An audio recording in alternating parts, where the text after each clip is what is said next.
بسم اللہ الرحمن الرحیم ایاک نعبد و ایاک نستعین۔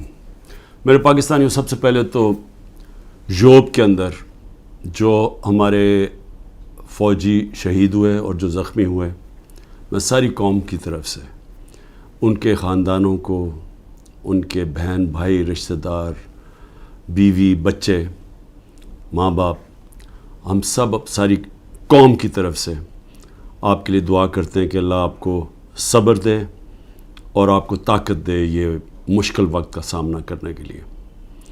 اور میں یہ بھی مجھے جب میں سنتا ہوں کہ کرم میں بھی کچھ انتشار ہے اور ہمارے پختونخوا میں خاص طور پہ پولیس کے اندر کافی اس سال کافی شہادتیں ہوئی ہیں، تو میں صرف آج ایک بات کہنا چاہتا ہوں کہ میں نے جنرل باجوہ کو جب افغانستان کے اندر پتہ تھا کہ امریکی وہاں سے نکلنے لگے ہیں، تو میں تب سے ان کو کہہ رہا تھا کہ مجھے خوف ہے پاکستان کی سیکیورٹی کا ایشو، کہ اگر وہاں سول وار ہوگی افغانستان میں تو اس کا سارا فال آؤٹ پاکستان میں آئے گا۔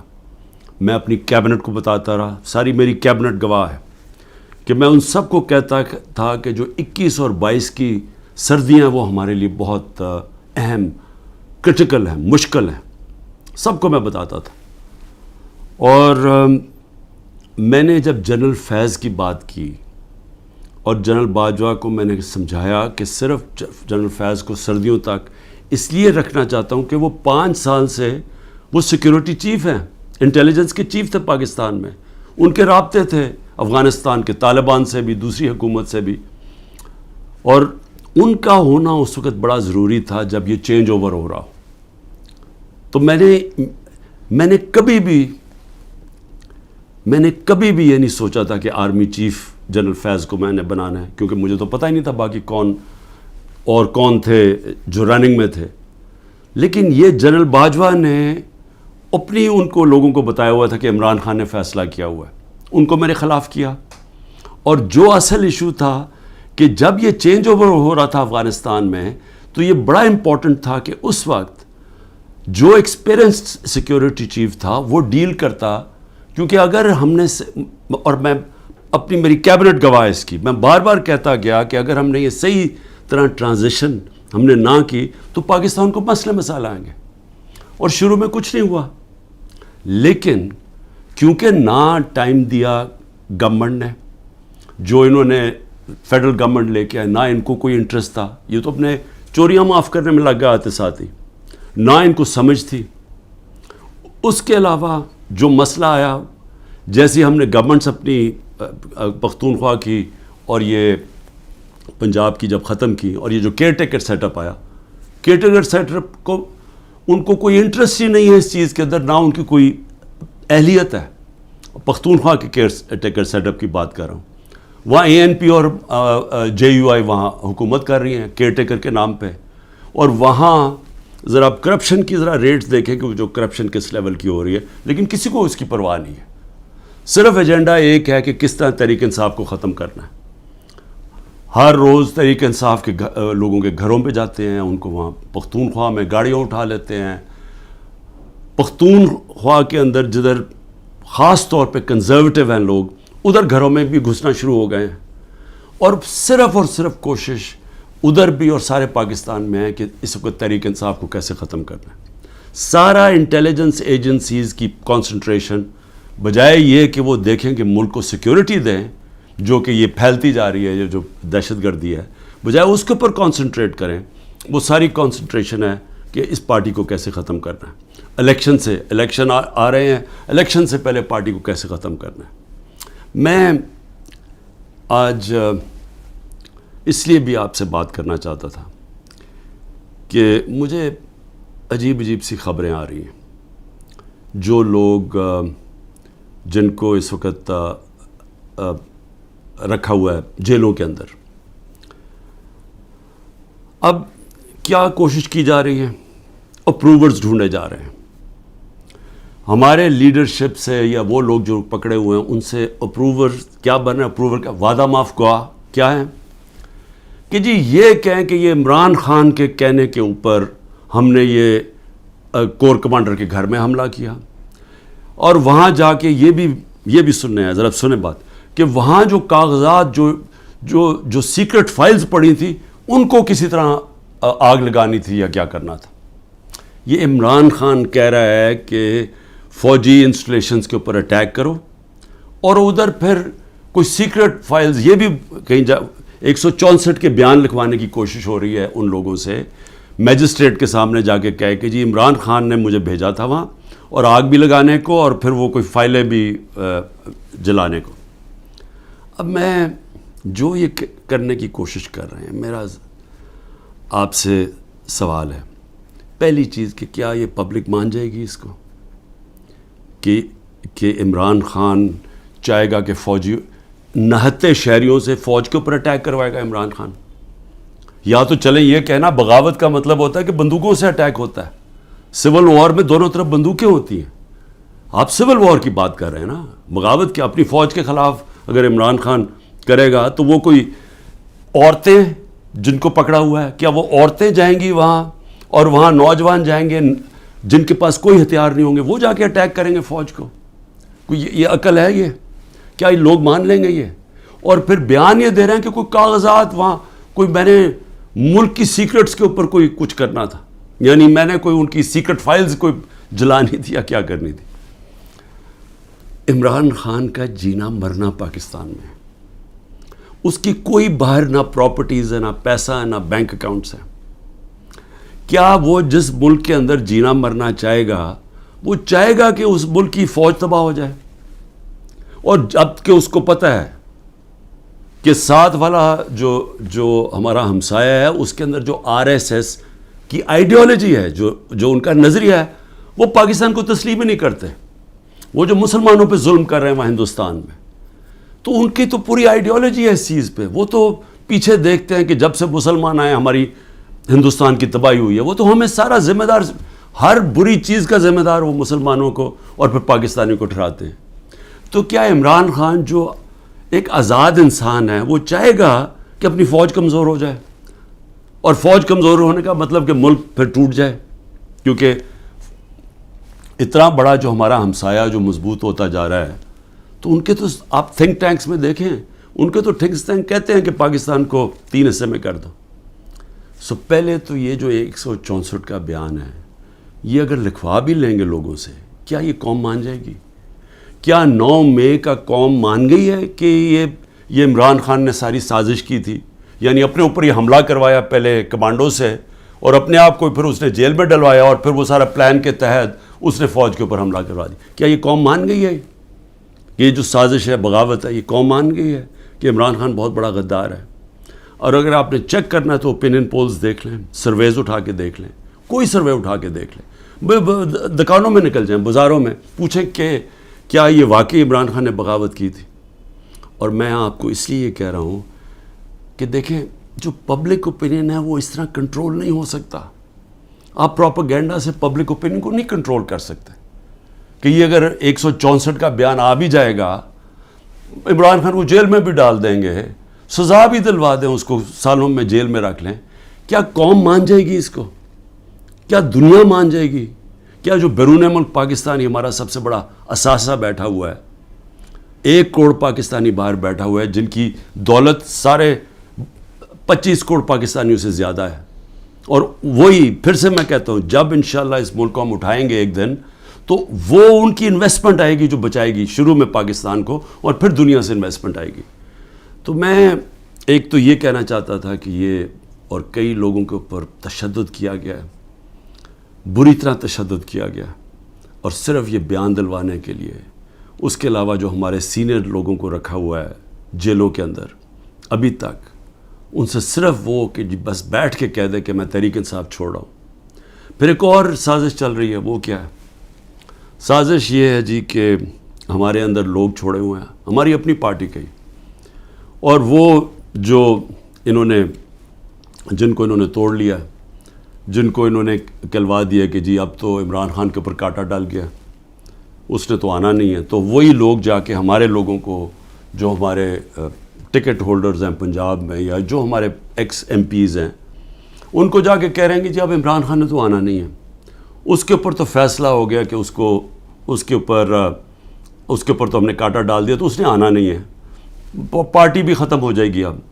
تو اس لیے بہتر یہ ہے کہ آپ ایک اور کسی یا یہ جو پی ڈی ایم کی پارٹیز میں چلے جائیں یا جو بھی ہم نے نئی کوئی پارٹی بنائی اس کے ساتھ چلے جائیں. یہ ایک پروپیگنڈا چل رہا ہے ہمارے لوگوں کو. لیکن میں آج سوال پوچھتا ہوں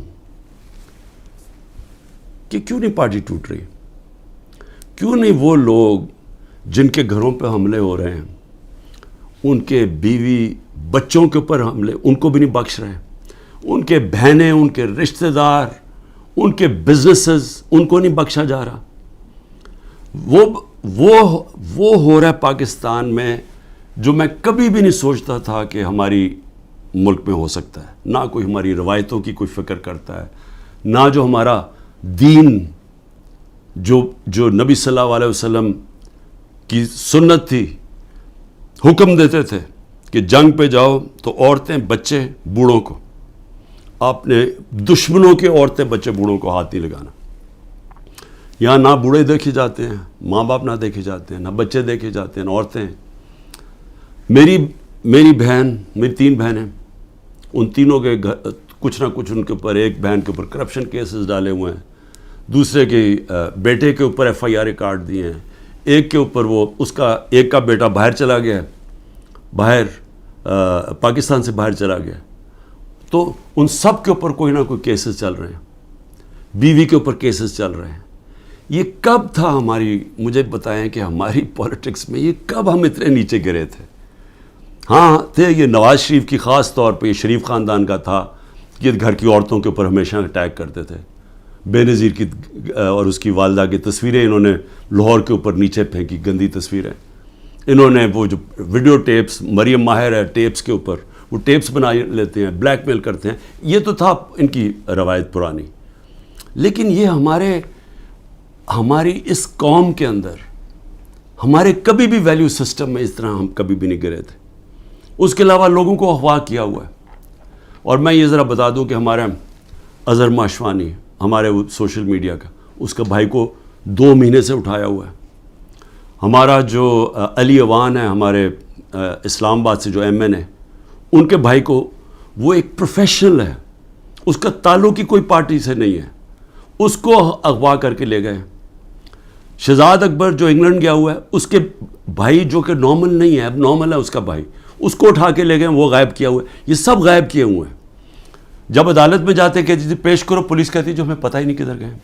اعظم خان جو میرے پرنسپل سیکرٹری تھے، ان کو اٹھا کے غائب کر دیا ہے. اور کوشش کیا ہو رہی ہے اس کو اپروور بنانے کی، جی عمران خان کے خلاف کوئی سٹیٹمنٹ دیں کہیں نہ. تو شہزاد اکبر جو انگلینڈ میں بیٹھا، اس کو میسیجز آ رہی ہیں ہم سب کچھ چھوڑ دیں گے اگر تم عمران خان کے خلاف اپروور بن جاؤ کہ اس کے خلاف کوئی سٹیٹمنٹ دے دو. اور عمران ریاض، اب اس کا کیا تعلق تھا 9 مئی کے ساتھ؟ وہ غائب کیا ہوا ہے. اس کو بھی عدالت کہہ رہی ہے اس کو بلاؤ، وہ بھی نہیں آ رہا. یعنی کب پاکستان میں ایسے ہوا تھا؟ کون سے ایک ملک جو کہتا ہے، ابھی بھی ہم کہتے ہیں ہم جمہوریت ہیں، کس ملک کے اندر اس طرح کی نہ عدالتوں کی سنی جاتی ہے، نہ لوگوں کے فنڈامنٹل رائٹس کی کسی کو کوئی پرواہ ہے؟ جو مرضی طاقتور جو فیصلہ کرتا ہے، جو وہ سمجھتا ہے وہ کرنا چاہے وہ کر سکتا ہے. تو میرا سوال یہ ہے کہ جو بھی طاقت میں بیٹھے ہوئے ہیں، جو یہ سب کچھ کروا رہے ہیں، میں آپ سے ایک سوال پوچھتا ہوں کہ کبھی آپ نے سوچا ہے کہ اتنا زیادہ کسی کے ایک پارٹی کے اوپر آپ زور لگائیں اور ظلم کریں اور وہ پھر پارٹی نہ ٹوٹے؟ پنجاب کے اندر کتنے ٹکٹ ہولڈرز توڑ لیے ابھی تک؟ 297 ہیں ٹکٹ ہولڈرز، ان میں سے 40-50 توڑے ہیں. باقی کیوں نہیں ٹوٹ رہا ہے؟ سب گھروں میں سے نکلے ہوئے ہیں. انہوں نے اپنی فیملیز کو گھروں سے نکال دیا ہے. سب چھپے ہوئے ہیں، بزنسز ان کی بند ہے. وہ ٹوٹ کیوں نہیں رہے؟ سوال پوچھا اپنے آپ سے کہ اتنا زور لگایا، ابھی پختونخوا کے اندر پوری کوشش ہو رہی ہے، کیوں نہیں ٹوٹ رہے؟ وہ اس لیے نہیں ٹوٹ رہے. اور میں بڑے ادب سے اپنے پاور بروکرز کو کہنا چاہتا ہوں کہ بڑا غور سے میری بات سنیں. میں 27 سال سے پولیٹکس میں ہوں، 0 سے پارٹی شروع کی. کوئی میری پولیٹیکل بیک گراؤنڈ نہیں تھی. میرے کوئی والد یا میرے وہ نانا دادا کوئی پولیٹکس میں نہیں تھے. میں نے زیرو سے شروع کیا اور آہستہ آہستہ پبلک کو اپنے ساتھ جوڑا، جو بڑی دیر لگی، اور آہستہ آہستہ آہستہ آہستہ پارٹی بنائی. کسی نے اس طرح کی پارٹی نہیں بنائی. ذوالفقار علی بھٹو پہلے 8 سال ایک ملٹری ڈکٹیٹر کے منسٹر رہے تھے، اور پھر رائٹ لیفٹ کی سیاست تھی، ساری پولیٹکس ختم کر دی تھی. ایوب خان نے ایبڈو لگا دیا تھا، سارے پولیٹیکل پارٹیز بین کر دیا تھا. اس کے اندر ذوالفقار علی بھٹو نے پھر پیپلز پارٹی بنائی، اور ان کو بھی 4 سال لگے اور وہ پھر پاور میں آ گئے. اور اس کے علاوہ باقی کسی کا باپ پارٹی تھا، کسی کا دادا تھا، کسی کا نانا تھا. ایک نواز شریف نے وہ کس طرح پارٹی بنائی. جنرل ضیاء نے فیصلہ کیا، جنرل جیلانی نے ریکویسٹ کی کہ جی یہ بڑا اچھا بچہ ہے، اس کو لے آئیں. والد صاحب نے کہا کہ جی اور کسی کام کا نہیں تو چلو اس کو پولیٹکس میں ڈال دو. وہ پولیٹکس میں آ گیا. اس کو مینوفیکچر کیا گیا. جی ایچ کیو کے اندر نواز شریف مینوفیکچر ہوا. ایک ٹیسٹ ٹیوب بیبی پیدا کی گئی پولیٹکس میں. وہ اس طرح پولیٹکس میں آیا تھا. تو تجربہ، میں صرف یہ کہہ رہا ہوں کہ جس آدمی نے زیرو سے پارٹی شروع کر کے 2 پارٹی سسٹم بریک کر کے آج اللہ کا کرم ہے سب سے بڑی پارٹی ہے پاکستان میں، تو کم از کم میرے ویوز ہی سن لیں. کیونکہ یہ جو بھی آپ حربے استعمال کر رہے ہیں یہ آپ کامیاب نہیں ہونے لگے. یہ آپ ملک کی تباہی کریں گے لیکن آپ کامیاب نہیں ہوں گے. کیونکہ دیکھیں، جب ایک آئیڈیا، اور یہ پولیٹکس یہ 90 کی دہائی کی پولیٹکس نہیں ہے. 90 کی دہائی میں پولیٹکس کیا تھا؟ الیکٹیبلز تھے، اسٹیبلشمنٹ انہوں نے ایک طرف ایک پارٹی کا ساتھ دیتی تھی، الیکٹیبلز تھوڑے ادھر چلے جاتے تو وہ پارٹی جیت جاتی تھی. یہ تھی 90 کی دہائی کی پولیٹکس. اور پھر یہی آگے جب جنرل مشرف نے کیا کیا، پہلے 2/3 اکثریت والی نون لیگ، ان کو کوئی تشدد نہیں کیا گیا. ان کو کسی صوبے دار کا بھی ٹیلی فون آتا تھا نا تو وہ سیدھا کاف لیگ پہ چلے جاتے تھے. کوئی مشکل نہیں تھی، کوئی بزنسز نہیں بند ہوئی، کوئی جیلوں میں نہیں ڈالا. ساری کی ساری نون لیگ کاف لیگ پہ چلی گئی. اور اگر وہ جو باقی، میں پھر سے کہتا ہوں، جو بچے ہوئے تھے نون لیگ والے، اگر ان کے اوپر 5% بھی وہ تشدد کرتے جو ہمارے پہ ہو رہا ہے، انہوں نے بھی کاف لیگ پہ چلے جانا تھا. تو وہ پولیٹکس، وہ زمانہ چلا گیا ہے. یہ اب پولیٹکس ہے 1970 کی پولیٹکس. یہ آ گئی ہے نظریے کی پولیٹکس. 1970 کے بعد پاکستان میں نظریہ ختم کیا گیا تھا. جنرل ضیاء الحق نے نان پارٹی بیس الیکشن کروا کے نظریہ ختم کر دیا تھا. وہ جو 1970 کے اندر جو نظریاتی پولیٹکس تھی، اس نے سارے پرانے پولیٹیکل ہاؤسز کو اڑا دیا. ویسٹ پاکستان میں ذوالفقار علی بھٹو نے، اور ایسٹ پاکستان میں مجیب الرحمان نے. صرف نظریہ جیتا تھا. یہ آ گئی ہے نظریاتی پولیٹکس. یہ جو ہمارے لوگ ہیں وہ اتنی مشکلات کے بغیر کیوں نہیں چھوڑ رہے؟ کہ ان کو پتہ ہے کہ جب وہ چھوڑیں گے ان کی پولیٹکس ختم ہو جائے گی. ان کو پتہ ہے کہ ووٹر جو نیچے بیٹھا ہوا ہے، وہ ووٹر کہہ رہا ہے کہ اگر آپ نے تحریک انصاف کے ٹکٹ کے اوپر نہ لڑے ہم آپ کو ووٹ نہیں دیں گے. وہ لوگ کہہ رہے ہیں جن کے اپنے ووٹ بینکس ہیں، ان کا اپنا ووٹ بینک کہہ رہا ہے کہ آپ کو صرف ہم تب جتائیں گے جب آپ تحریک انصاف پہ کھڑے ہوں گے. تو قوم کے دل تو اللہ کے ہاتھ میں ہے. اللہ جب لوگوں کے دل بدل دیتا ہے تو انگریزی میں پھر فریز آ جاتا ہے کہ an idea whose time has come. No number of armies can destroy an idea whose time has come. جتنی مرضی فوجیں ہوں، وہ جب ایک نظریے کا وقت جو اللہ ڈالتا ہے دلوں میں، جب وہ آ جاتا ہے آپ کچھ نہیں کر سکتے. آپ جو بھی کریں گے وہ بیک فائر کرے گا. 14 مہینے سے کوشش کیا جا رہا ہے کہ نظریہ کو ختم کرنے کا، اور 14 مہینے سے کوئی سروے کروا لیں، آپ کو بار بار ایک ہی رزلٹ آئے گا کہ لوگ اور زیادہ تحریک انصاف کے ساتھ آ گئے. اس لیے میری ریکویسٹ یہ ہے کہ یہ پولیٹیکل انجینئر سے ملک کو تباہ کر رہے ہیں. اس وقت ضرورت ملک کو پولیٹیکل سٹیبلٹی کی ہے. پولیٹیکل انجینئرنگ کے جی سارے بندر بانٹ کر دو، یہ چھوٹے چھوٹوں کو کسی کو یہ دے دو اور سیٹیں بانٹ دو پارٹیز کے بیچ میں تھوڑی تھوڑی، اور اپنے بھی لوگوں کو، اور پھر الیکشن کمیشن کے ساتھ دھاندلی کر کے جتا دو. یہ ملک کو ڈی سٹیبلائز کرے گا، یہ سٹیبلٹی نہیں لے کے آئے گا. اس میں بجائے سیاسی استحکام آنے پہ، جس کی وجہ سے معاشی طور پہ استحکام آئے گا، یہ الٹا ہو جائے گا. اس سے ملک تباہی کی طرف جا رہا ہے. اور میں وہ پاکستانی ہوں، پھر سے میں ریپیٹ کرتا ہوں، میں نے یہ ملک کے چھوڑ کے نہیں جانا، میں نے اس ملک کے ساتھ یا اوپر جاؤں گا یا نیچے جاؤں گا.